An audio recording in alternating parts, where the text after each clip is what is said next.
So, as I turned 28 years old, I just noticed a sudden change in tone about where my standing is.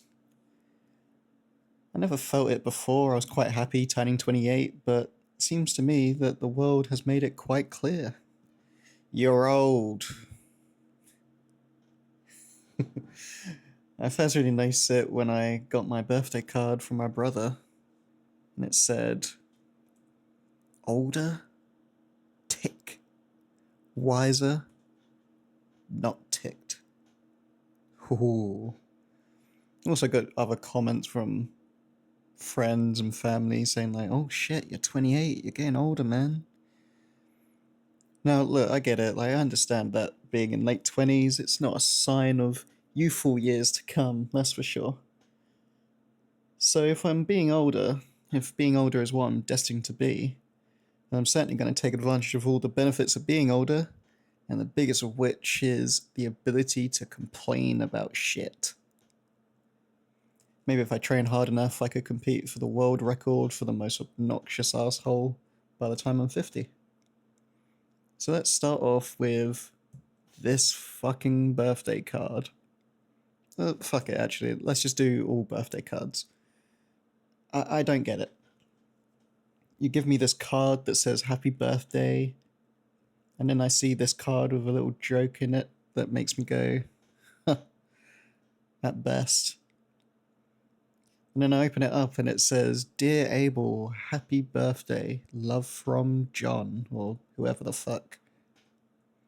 It's like, first off, you didn't even write happy birthday in the card.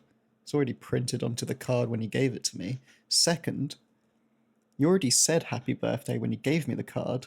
I get that I'm older now, but I can still hear you, you know? It's like, for now at least, you know?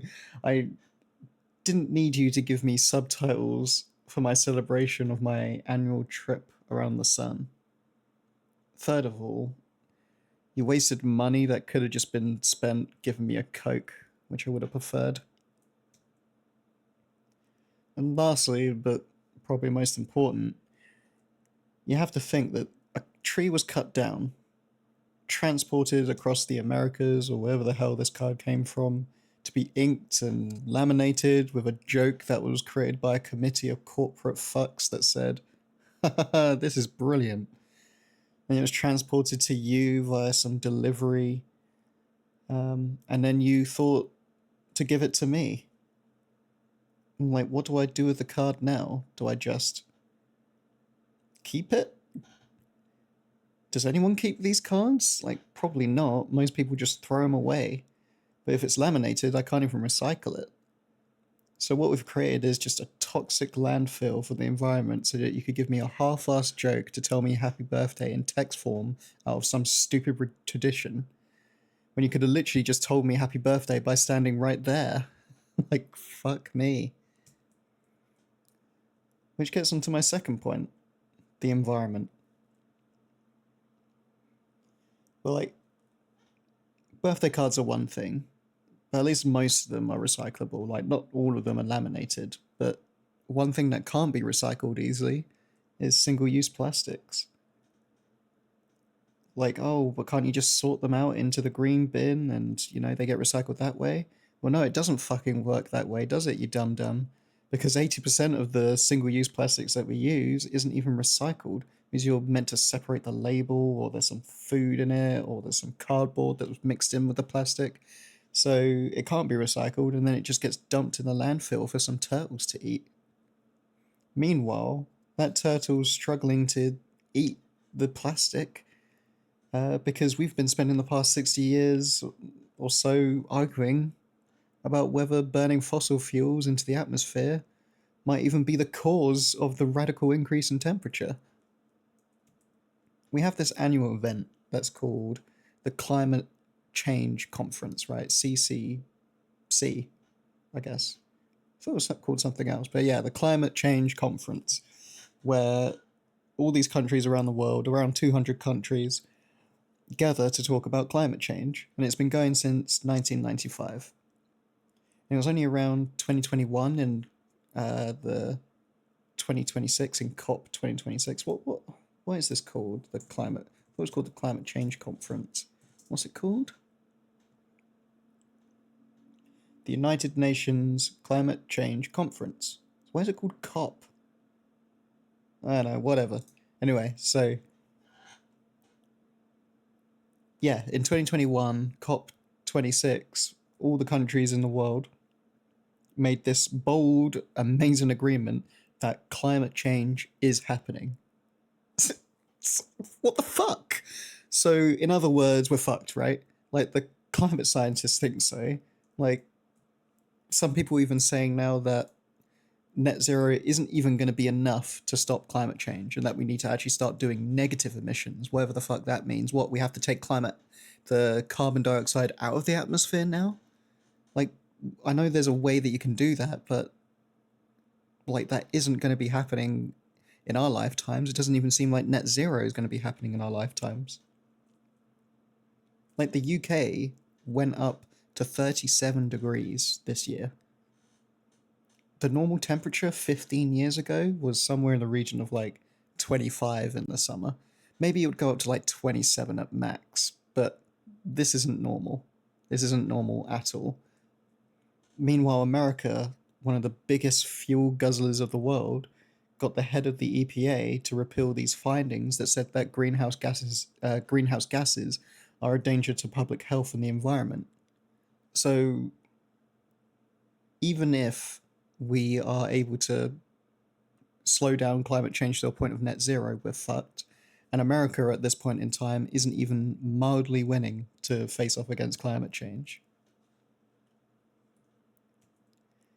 Billionaires and trillionaires. So it's not even the environment that's out of balance, it's the fucking economy.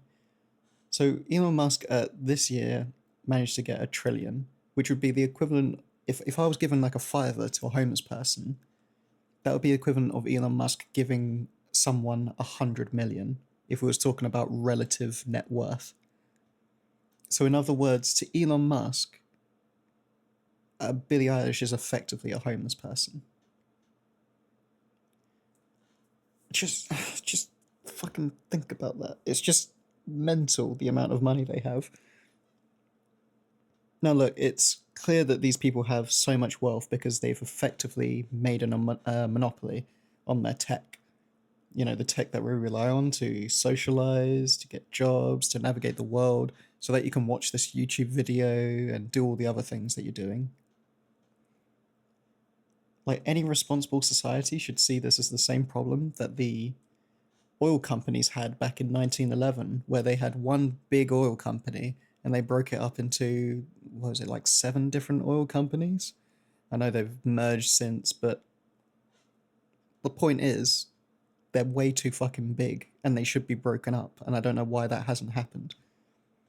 Like, have you seen the game like Cyberpunk, or seen films like Blade Runner or Alien Earth? Or just Alien in general, but I think Alien Earth goes into more themes about, you know, mega corporations and stuff. But that's what these people are. These are mega corporations. They have more power than nations. They even make like freaking cyberpunk style cars, for God's sake. It's crazy. But you know, that just leads to probably the biggest thing that affects us today and the thing that everyone hates on, which is AI. And you know what? Like, complained about climate and the billionaires and birthday cards and all this other stuff. Poor little AI has only been around for about half a decade, maybe 7 years or so. Even though the basic ideas have actually been around since the 1950s with Alan Turing's writings. But I understand the anger against AI, but like, should I be? When humanity decides to hire this buffoon as president, and maybe someday this Kermit the Frog ass as PM, when humanity is hopelessly staring at a screen like you are now, watching pointless crap about polluting the environment with our lies and our styrofoam, when we're so artistically bankrupt that most of the games that are being released today are remasters, and where most of the films that are being released today are just revisited franchises, Like, when it actually comes down to it, maybe the AI is already fucking here. We know that AI isn't able of creating anything original. It just steals from other people. But isn't that just what we're doing today? Isn't that the value that we offer today? It's like, when it comes down to it, if we're not willing to change, then the AI might as well just do all the work for us anyway. It's just unchanging, unoriginal. Maybe it's time that humans learned to adapt again before AI makes adaptation obsolete. And maybe we can start off by fucking getting rid of these birthday cards. Have a good week.